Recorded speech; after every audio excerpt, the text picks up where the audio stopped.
BCB নির্বাচনে নাটকীয় মোড়। তামিম ইকবাল বসুন্ধরার দুই প্রার্থী ইশতিয়াক সাদিক ও শাহনিয়ান তানিম সরে দাঁড়াতে পারেন নির্বাচন থেকে, এমন গুঞ্জনের মাঝে মনোনয়ন জমা দিয়েছেন ৫১ জন।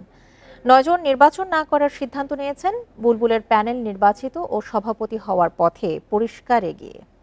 বান্ডেল থাকলে প্রতি সেনমানিতে টাকা বাঁচবে। বিকাশ সেনমানি বান্ডেল কিনে জিতুন প্রতি লেনদেনে। বিসিবি নির্বাচনের প্রতিটা মুহূর্ত যেন নাটকীয়তায় মোড়া, পরতে পরতে রোমাঞ্চ। তবে সব জায়গাতে চলছে সমঝোতার চেষ্টা। মুখ ফুটে বলতে চাইছে না কেউ। আমরা আহ্বান জানাই যে সবাই আসুক, আসলে এটা অনেক ভালো এবং গ্রহণযোগ্য একটি নির্বাচন হবে। তো আরেকটা জিনিস হলো, আসলে সমঝোতা বলে আসলে কোনো শব্দ আছে বলে আমার মনে হয় না। কারণ হ্যাঁ, নির্বাচন পরিবেশ নিয়ে অনেক কথা ছিল, সেইগুলি আমরা উত্থাপন করেছি, বিভিন্ন সময় বলেছি যে এটা ঠিক নয়, এটা ঠিক নয়। জেলা ও বিভাগীয় ক্যাটাগরিতে বুলবুলের জয় জয়কার। সভাপতির পথ পরিষ্কার হচ্ছে। বরিশাল, খুলনা ও সিলেটে প্রতিদ্বন্দ্বিতা হচ্ছে না। অন্য বিভাগগুলো থেকেও কারা আসবে অনুমান করাই যায়। আরেক প্রার্থী তামিমকে নিয়ে অনিশ্চয়তা শুরু হয়েছে। বসুন্ধরার ইশতিয়াক সাদিক ও শাহনিয়ান তানিম নির্বাচন থেকে সরে দাঁড়াতে পারেন এমন গুঞ্জন শুরু হয়েছে।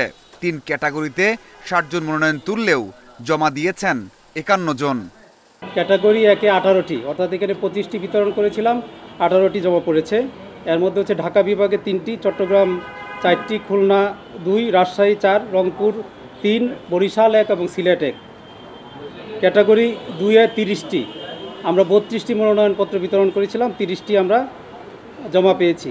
ঢাকা ও রাজশাহী বিভাগ থেকে সরকারের হস্তক্ষেপের অভিযোগ তোলা হয়েছে। তবে অন্য বিভাগ ও জেলা থেকে আছে সন্তুষ্টি।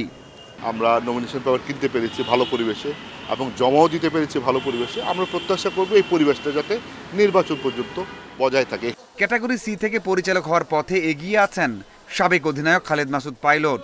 প্লেয়িং একটা ব্যাকগ্রাউন্ড আছে, এক্সপিরিয়েন্স আছে, যে জিনিসগুলো আমি মানে মানুষের ভালোবাসা আছে। খেলাধুলার সময় মানুষ অনেক সাপোর্ট করেছে।